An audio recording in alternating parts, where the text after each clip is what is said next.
带去读唐诗。月夜，作者杜甫。今夜浮秋月，柜中只独看。遥怜小儿女，未解忆长安。香雾纷繁湿，清辉玉臂寒。何时依稀风霜照泪痕干？诗是淬炼造句，以短易长。读诗呢，乃当洞悉每一篇时空背景，读起来呢就倍感心领神会。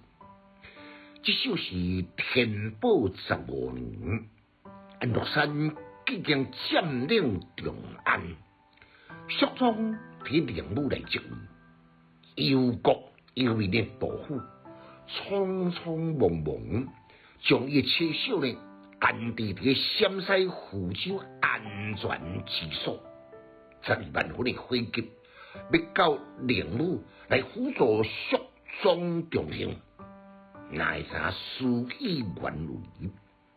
出湖州不幸就被叛兵一击来掠回长安受禁。这首呢，都是在这款环境下的作品。被禁在长安，为怎写湖州的月呢？这就是这首诗独特的写法，将意境呢全部灌输在家人的身上。伊歪写家己望月怀妻，反倒转来呢，用伊某囝对伊抒怀，佮处理幼岁，唔知影老母牵肠挂肚的愁苦，来衬托着伊骄傲、孤独、痴情，也加深伊对伊思怀佮愧疚。香雾纷繁湿，清辉玉臂寒，夜深路长。你头上的头章是不是被露水来当心度？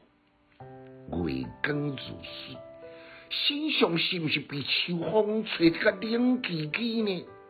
规暗无困，必定是泪流满面。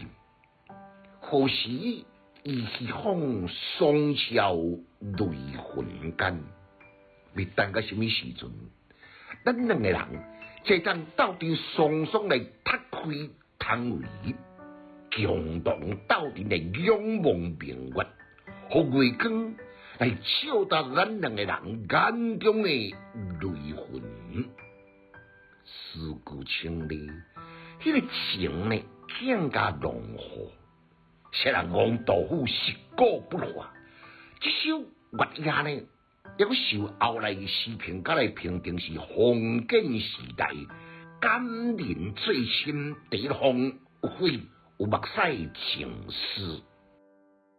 读诗的囡仔白学派，有气质，够有文采。读诗快乐哦！